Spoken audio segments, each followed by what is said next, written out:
as you guys know, like my whole everything is just, there's just a lot always happening at once. And so today, the big thing that was always happening at once is I had a meeting with the credentialing committee of the Christian Missionary Alliance. And that is a denomination of churches in North America that it's across North America, and basically it was a big meeting with some people who were checking to see if it was okay if I could be a pastor in their denomination. Like, did I know my Bible stuff? Do I know theology? Do I know, like, could I talk about social stuff? Can I share the gospel with people? What's my calling? What are my, what's my history and all that jazz?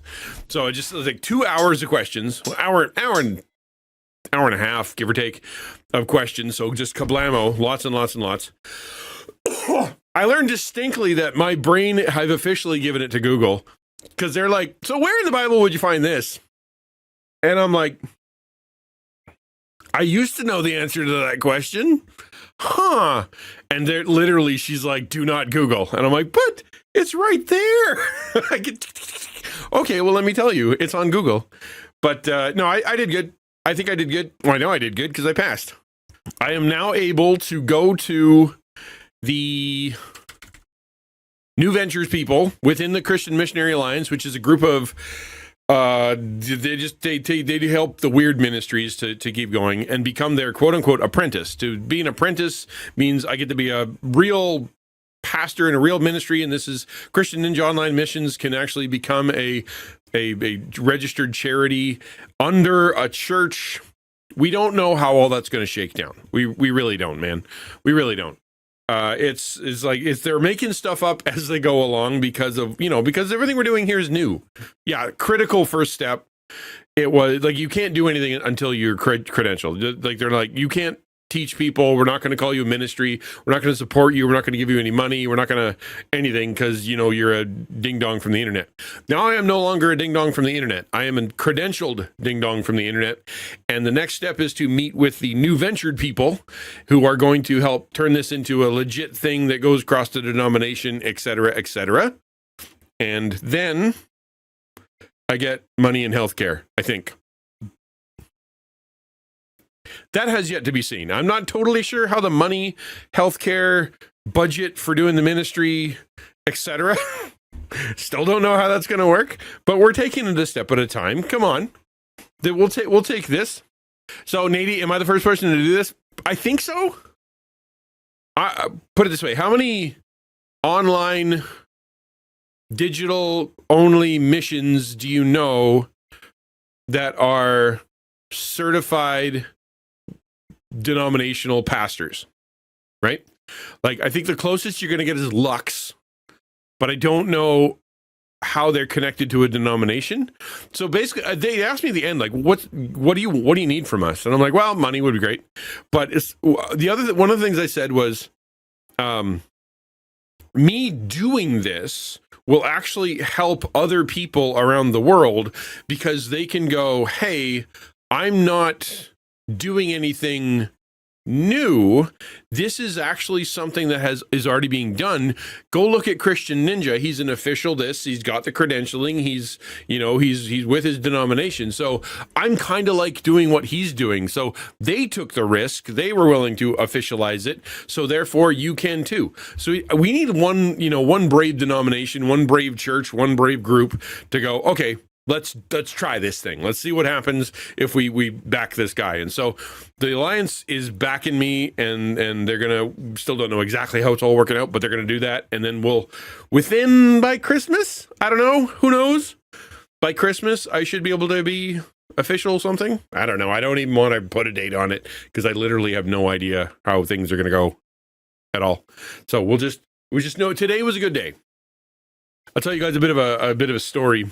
They asked me the question, have you ever really had a kind of a God moment, right? Where you really felt like God was speaking to you. And I talked about a time when I was making a decision between two churches and working through, like, what does God want from my life and all the rest of that stuff, that God really, he spoke through the passage that talks about old wines and new wineskins. Actually, I'll read it just so that you can kind of know what I'm talking about. And Jesus is talking about fasting, but it applies to some other stuff too. Blah, blah, blah, blah. He also told him a parable. It said this: no one tears a piece from a new garment and puts it on an old garment. If he does, he will tear the new, and the piece from the old will not match the old. And no one puts new wine into old wineskins. If he does, the new wine will burst the skins and will be spilled, and the skins will be destroyed. But new wine must be put in fresh wineskins. So that passage, when I was actually trying to figure out where God wants me to be and do and what my life is going to be and blah, it was, you are new wine, and I'm putting you into old wineskins, right? At the time it was this, be careful with this church is very old wineskin. There's going to be a lot of spillage. And I have been throughout my ministry, new wine into old wineskins, and my whole ministry, and you guys kind of know this. You can > my story if you want to hear the story, but it's been, they stick me into the old wineskin. And what would happen is that as it would, as the gases would grow or would expand, and as it got older and whatnot, it would, because it was old, it would crack and burst, and the wine would spill everywhere. God, basically my ministry has been, you know what, listen, you are new wine. I'm putting you in old wineskins, and you're going to, and then it's going to be a big mess. That's what's going to happen. And so that happened over and over and over.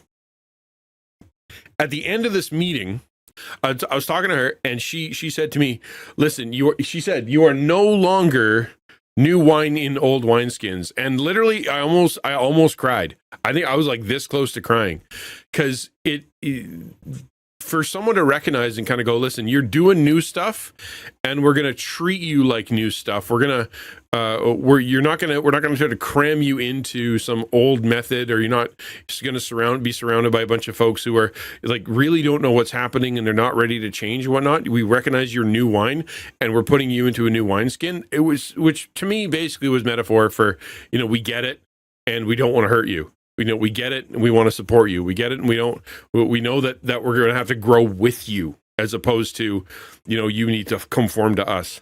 And it was a huge moment for me. Like, legitimately, it was like a heart moment where, and they literally said, listen, one of the things we want to do is make sure we care for you and your family. We don't want to just launch you into this ministry and say, let's go.